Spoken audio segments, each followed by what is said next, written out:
Gimana Eli? Gimana? Apa yang ingin Anda sampaikan? Silakan. Bentar. Mainan di rumah Rahma.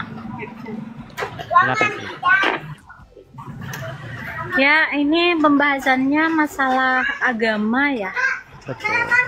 Betul. Mama, Dimana dari pokok bahasan kita hari ini, beberapa teman-teman muslim sudah mengakui bahwa menurut Al-Quran, Muhammad itu berada di jalan yang sesat. kalau sepengetahuan saya ya, saya orang biasa ya. Sekolahnya juga menengah. Kalau masalah agama, kalau sepengetahuan saya, agama sebelum dibawa Nabi Muhammad itu agama Yahudi ya.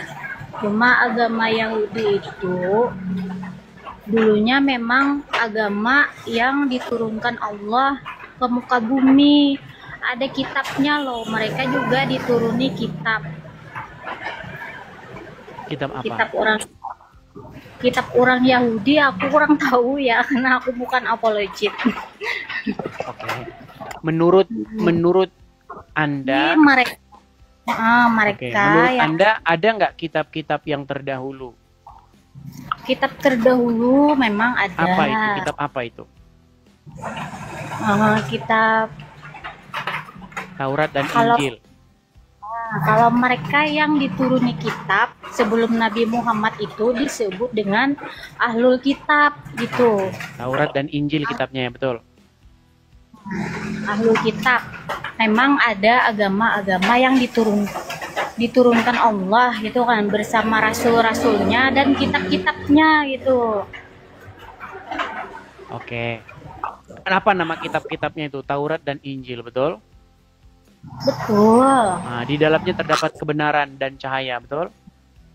Betul, di Al-Quran juga dijelaskan. Iya, tetapi kenapa Kak Elin tidak percaya, tidak membaca kitab-kitab sebelumnya di dalam Taurat dan Injil, malah membaca kitab-kitab sesudah Al-Quran? Karena semua Kan, bingung kan? kitab Al-Quran, Bagaimana? Zabur, Injil, semua sudah dirangkum, sudah dijelaskan oleh Allah sendiri yang berfirman. Allah sendiri yang menjelaskan kitab-kitab terdahulu itu isinya semuanya ada di Al-Quran. Semua isi kitab-kitab terdahulu semua ada di Al-Quran. Sudah jelas, komplit gitu loh. Ya. Oke, baik. Kita buktikan ya pernyataan dia ya. Menurut Elin, kitab-kitab terdahulu itu sudah dirangkum dan sudah ada di dalam Al-Quran dan Al-Quran komplit, betul? Iya, betul. Oke, baik. Sekarang saya tanya, Kak Elin atau Ibu Elin atau adik Elin punya suami kan? Nah, mohon maaf, disunat tidak suaminya? Islam Disunat tidak suaminya? ini disunat. Oke, sunat itu diajarin tidak oleh Al-Quran? Diajarkan Oke, semua. di Quran surat berapa? Silakan. Aku kurang tahu ya. Aku membaca Al-Quran cuma apa? Begini Elin, di dalam Al-Quran tidak pernah ada sunat. Kata khitan itu tidak pernah muncul barang satu kali pun di dalam Al-Quran. Kenapa Anda memfitnah Al-Quran bahwa Al-Quran memerintahkan untuk sunat? Kenapa Anda memfitnah Al-Quran bahwasanya apa yang ada di dalam Taurat dan Injil sudah dirangkum dalam Al-Quran? Sudah komplit dalam Al-Quran. Pernyataan Al-Quran komplit ya, itu sangat berbahaya bagi orang Islam karena orang Islam tidak bisa jadi Islam kalau nggak baca buku yang lain. Namanya hadis karangan Bukhari. Contoh, saya kasih contoh. Apakah ada di dalam Al-Quran kalau sholat itu tangannya begini-begini? Ada nggak? Ada nggak dalam Al-Quran begini? Kalau sholat jarinya, telunjuknya? Memang di tiap-tiap ayat Al-Quran itu memang tidak dijelaskan secara Katanya detail. komplit. Itu namanya komplit yang nyata. Maksudnya nekat yang nyata mengatakan Al-Quran komplit. Kalau komplit itu jamu, jamu sidu muncul komplit. Tadi yang bilang komplit siapa? Semua ajaran dari kitab yang terdahulu itu diajarkan juga di Al-Quran. Oke, Al-Quran komplit atau tidak? Komplit semua, cuma yang Di mana dalam Al-Quran suruh begini tangannya? itu tidak perlu diterangkan di dalam Al-Quran. Terus dapat dari mana? Perintah sholat. Iya. Kalau sholat apakah harus begini-begini tangannya? Tata caranya tidak dicantumkan memang. Berarti Al-Quran tidak lengkap, betul? Terus kalau orang Kristen meninggal dunia kan? Oke lah, begini Elin. Tahu nggak kenapa? Gini Elin, sebentar. Elin, ketika kamu membaca Al-Quran, sebentar Elin. Ketika kamu membaca Al-Quran, apakah kamu membaca artinya? Ketika kamu membaca Al-Quran, apakah kamu membaca artinya? Saya tidak bisa berbahasa Arab, jadi saya tidak tahu artinya. Oke, berarti inilah sebab kenapa Elin masih Islam. Kenapa? Karena seandainya kalau Anda membaca artinya, mustahil Anda masih Islam lagi. Loh, karena Anda selama ini tidak baca artinya. Coba Anda baca artinya.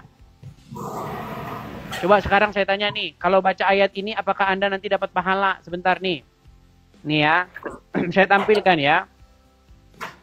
Nih, ketika Anda baca ayat ini, benarkah Anda dapat pahala? Sebentar. Saya tampilkan ayat Qur'annya.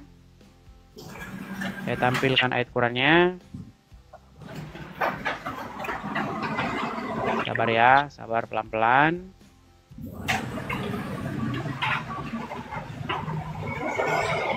Sabar, nanti kamu baca ya. Kamu kan membaca Al-Quran. Nih, coba baca artinya, baca Arabnya. Nih, saya balik kamera saya.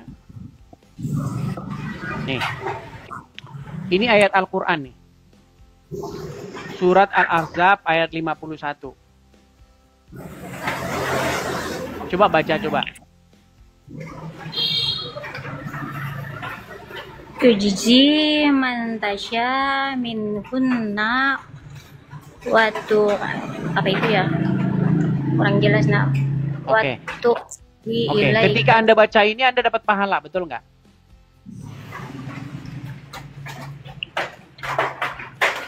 Coba, ketika Anda baca ini, nih. Ketika Anda membaca ini, coba baca lagi.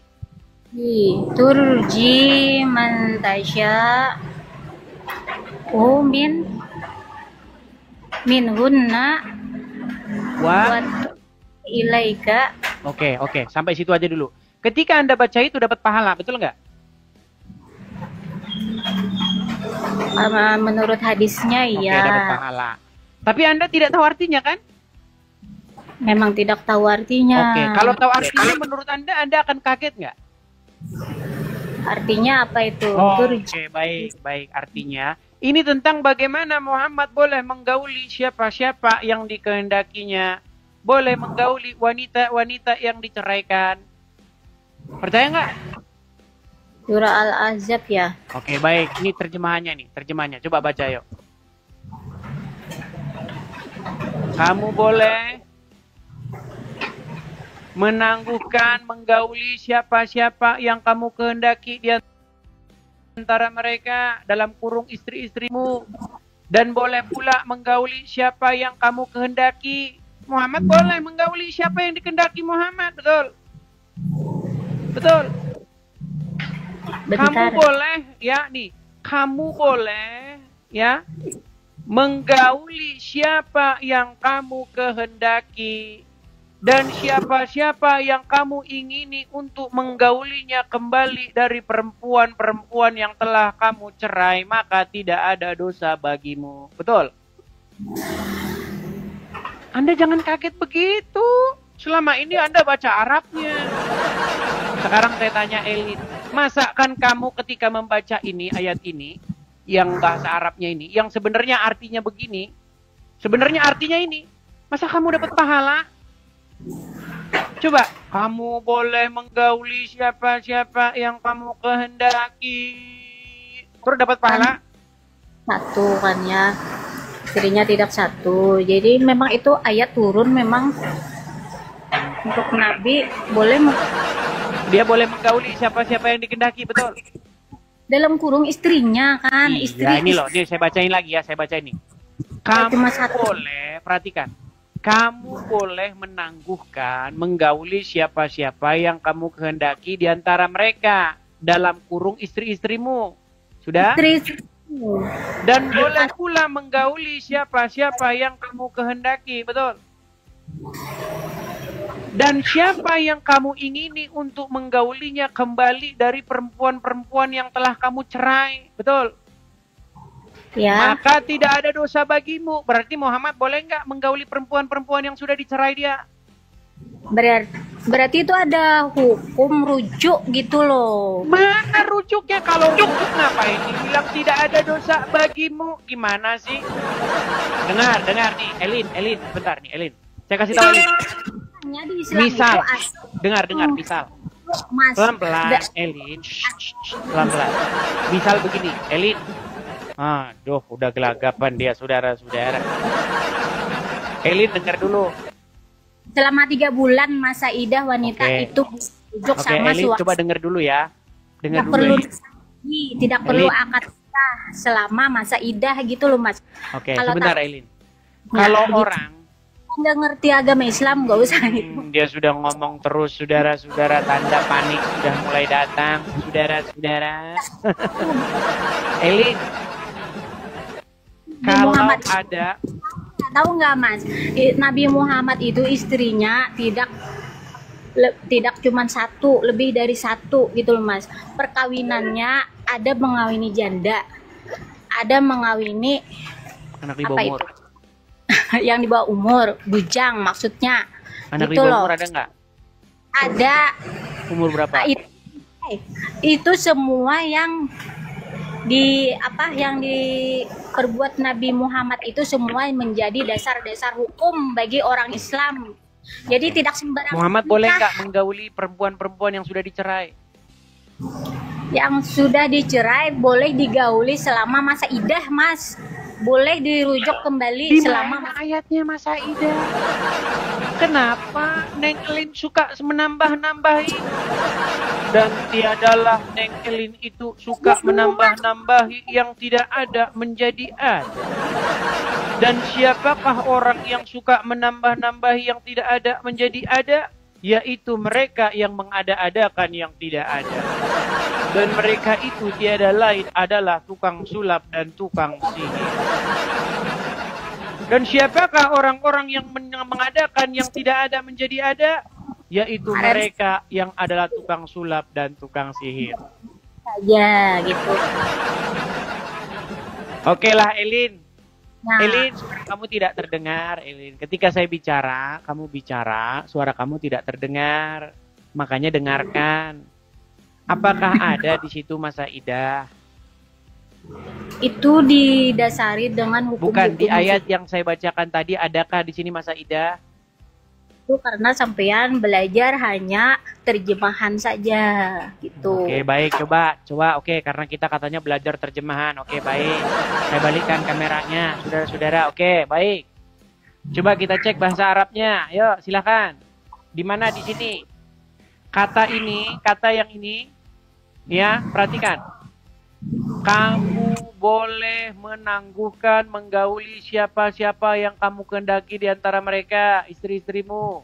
Dan boleh pula menggauli siapa yang kamu kehendaki. Dan siapa-siapa yang kamu ingini untuk menggaulinya kembali dari perempuan-perempuan yang telah kamu cerai. maka tidak ada dosa bagimu. Pertanyaan saya, menurut ayat ini, Muhammad boleh nggak menggauli perempuan-perempuan yang sudah diceraikan dia? Boleh selama Boleh. masih boleh. Boleh. Ya, Tidak ada orang dosa, betul. Islam, Nabi Muhammad saja orang Islam juga boleh kembali kepada istrinya yang sudah dicerai, boleh kembali kepada istrinya yang sudah Kalau dicerai. sudah dicerai, boleh menggaulinya kembali. Betul. Mas, cerai satu, talak Wah. satu. Berarti walaupun sudah cerai, boleh Ya. boleh berhubungan seksual. Indahnya ajaran agama Islam. Lihat itu saudara-saudara. Berarti begini, sebentar. Misal kamu ini, ya mudah-mudahan tidak terjadi. Semisal kamu bercerai, bentar Elin, pelan-pelan. Semisal kamu bercerai dengan suamimu, misal nih. Apakah kalian boleh berhubungan seksual walaupun kalian sudah bercerai?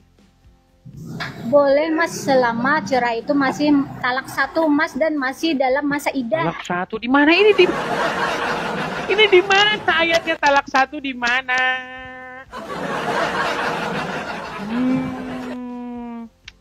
Oke lah, baiklah ya. Ini karena berhubung kamu suka ngarang bebas. Oke, jadi saya turunkan dulu ya. Hukumnya itu untuk semua, untuk umatnya juga. Oke, lalu kenapa ada kata-kata maka tidak ada dosa bagimu? Kenapa itu ada kata-kata seperti itu?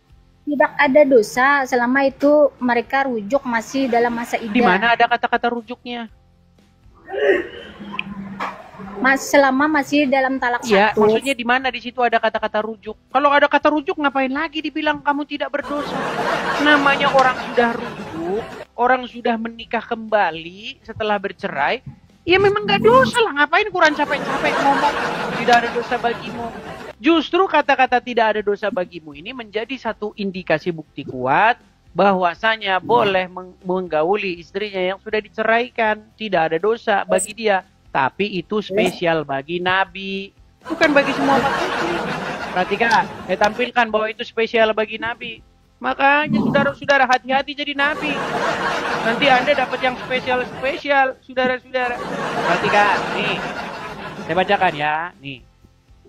Dan siapa-siapa yang kamu ingini untuk menggaulinya kembali dari perempuan-perempuan yang telah kamu cerai, maka tidak ada dosa bagimu. Yang demikian itu adalah lebih dekat untuk ketenangan hati mereka. Dan mereka tiada bersedih. Dan semuanya rela dengan apa yang telah kamu berikan kepada mereka. Dan Allah mengetahui apa yang tersimpan dalam hatimu. Nih, kalau kita baca ayat sebelumnya. Nih, itu khusus bagi Nabi. Nih, perhatikan ya. Nih. Coba Mas, Hai coba Nabi, Mas. Pelan-pelan nih. Hai Nabi, sesungguhnya kami telah menghalalkan bagimu istri-istrimu yang telah kamu berikan mas kawinnya kepada hamba saya yang kamu miliki, termasuk apa yang kamu peroleh dalam peperangan yang dikaruniakan Allah untukmu, dan demikian juga anak-anak perempuan dari saudara dan seterusnya nih. Lihat, perhatikan ya. Nih. Dan perempuan mukmin yang mau menyerahkan dirinya kepada Nabi kalau Nabi mau mengawininya sebagai pengkhususan bagimu, bukan untuk semua orang mukmin. Ini khusus bagi Muhammad saja, bukan bagi semua orang mukmin. Wah, nih katiangnya khusus. Nah, tadi sebenarnya kan kita tadi lagi ngomong gini loh. Ketika kamu membaca ayat-ayat itu, hubungannya sama Allah tuh apa? Hubungannya sama dirimu apa? Ketika kamu baca, Nabi boleh menggauli siapa-siapa yang dikehendaki. Itu kan urusan pribadi Muhammad. Lalu hubungannya dengan iman tuh apa, saya tanya? Nilai atau apa namanya, urusan Anda dengan Allah apa ketika Anda membaca ayat itu? Ini kan Al-Quran kan pedoman, Mas, pedoman. Pedoman itu kalau misalnya jangan mencuri, kemudian jangan bersaksi dusta, itu pedoman. Tapi kalau wahai Nabi, Kamu boleh termasuk menggauli siapa-siapa yang kamu kehendaki. Itu hubungannya sama hubungannya apa? Itu kan urusan pribadinya Muhammad. Kenapa Anda jadi urusan? Makanya itu ayat-ayat sebenarnya. Ayat-ayat itu sangat pribadi urusan dengan Muhammad. Apa hubungannya dengan kaum muslimin? itu petunjuk, Mat, petunjuk. Petunjuk apa yang kamu dapatkan dari Anda membaca ayat itu? Wahai Petunjuk. Nabi, kamu boleh menggauli perempuan-perempuan yang telah kamu cerai. Petunjuk apa yang kamu dapati dari situ? Berarti boleh kembali kepada istri yang sudah dicerai. Capek deh ngomong sama dia. Udah di bawah dulu. Udah nggak ngerti agama Islam, ngomong agama Islam. Gini loh teman-teman, seandainya itu sudah rujuk kembali, ngapain dibilang tidak ada dosa bagimu? Namanya sudah rujuk, gimana? Aduh, kan yang nyata. Contoh. Ketika kamu sudah menikah dengan istrimu, maka kamu boleh menggauli istrimu. Pertanyaannya, nggak perlu diajari. Namanya sudah nikah berarti sudah sah. Terus kenapa harus dibilangin tidak ada dosa bagimu?